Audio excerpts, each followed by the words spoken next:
خدا کی مرضی کو جاننے کے لیے روزہ رکھا جاتا ہے.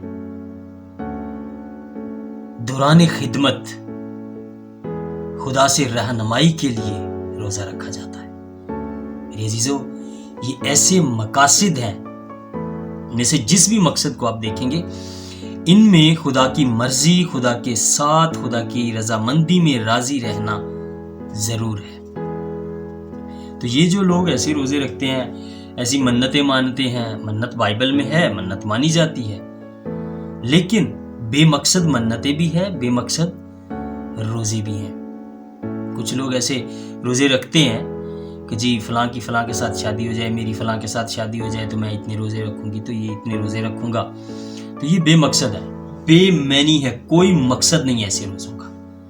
یہ بیبلیکل نہیں ہے. یہ آپ اپنی خواہشات کو پورا کرنے کے لیے رکھ رہے ہیں. بے شک کبھی ہوتی بھی ہوں گی، لیکن خدا کا کلام کہتا ہے کہ پہلے تلاش کرو خدا کی بادشاہی اور راست بازی، تو دنیا کی تمام چیزیں تم کو مل جائیں گی.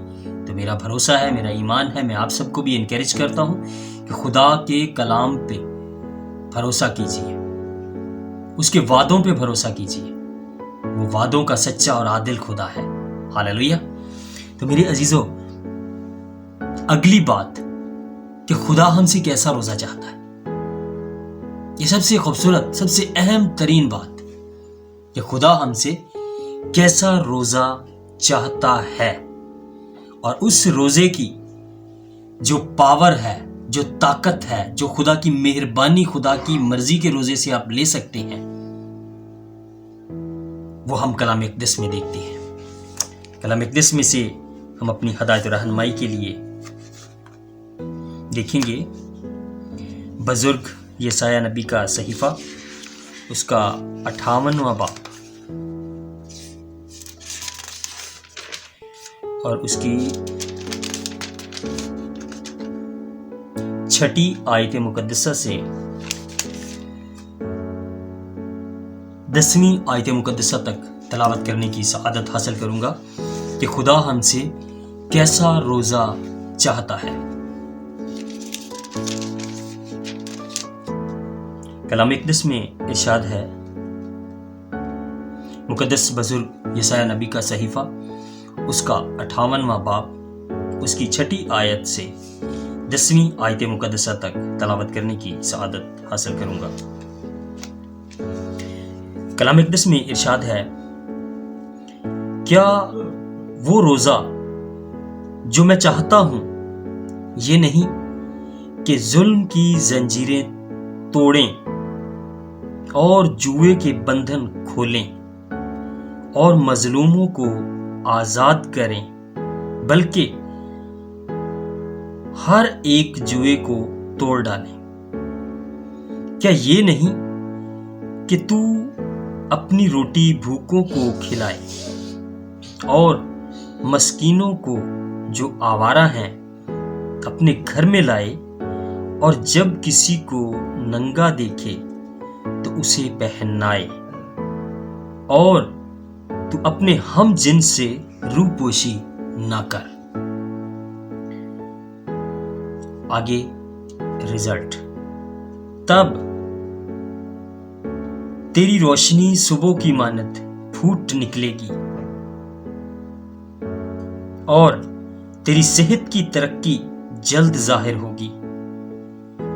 تیری صداقت تیری ہراول ہوگی اور خداوند کا جلال تیرا چنڈاول ہوگا. تب تو پکارے گا اور خداوند جواب دے گا، تو چلائے گا اور وہ فرمائے گا میں یہاں ہوں. آمین. میرے عزیزو، یہ خدا کی مرضی کا روزہ رکھنے کا رزلٹ ہے کہ آپ جہاں جب اس کو پکاریں گے وہ آپ کی پاور ہے، وہ آپ کی طاقت ہے. ہاللیلویہ. روزے کی یہ پاور ہے. اور روزہ بہت سے لوگ بہت طرح کا رکھتے ہیں. اکثر جب ہم روزہ رکھتے ہیں تو منہ ایسا بنا لیتے ہیں کہ جی بہت میں روزہ دار ہوں، میں ایسا ہوں. خدا ہم سے ایسے روزے کی کبھی توقع نہیں کرتا، نہ ہی وہ ایسا روزہ چاہتا ہے.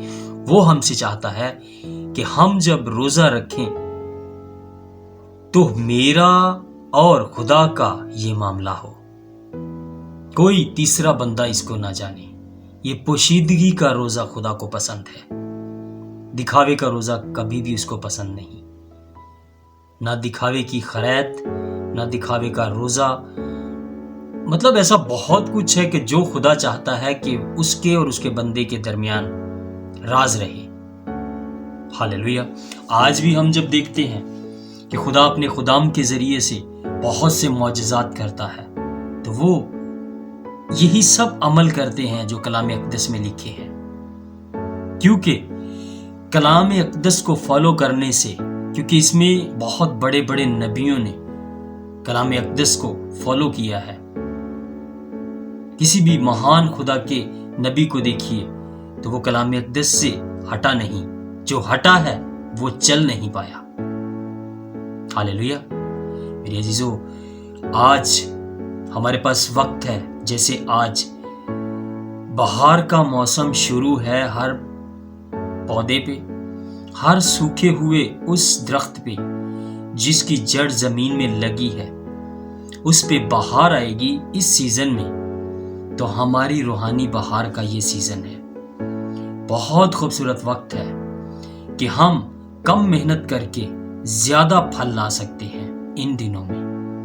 کیونکہ یہ ایسے کلیسیائی روزے ہیں کہ جن میں ہم اگر پورے سال سائڈ پہ رہتے ہیں، ویسے تو ہمیں ہر وقت خدا کے کلام کے ساتھ جڑے رہنے کی ضرورت ہے، لیکن ہم انسان ہوتے ہوئے جب زیادہ ٹائم خدا سے دوری میں گزارتے ہیں تو یہ خوبصورت وقت ہے کہ ہم اس کی حضوری میں، اس کی ڈر میں، اس کے خوف میں جب آتے ہیں.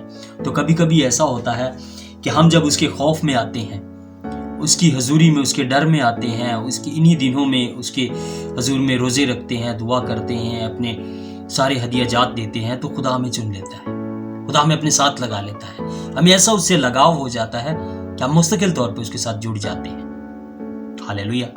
میرے عزیزو، آج خداوند کلام کے وسیلہ سے اور جو ہم نے سیکھا ہے وہ ہماری زندگیوں میں 30، 60 اور 100 گنا پھلوں کو لائے.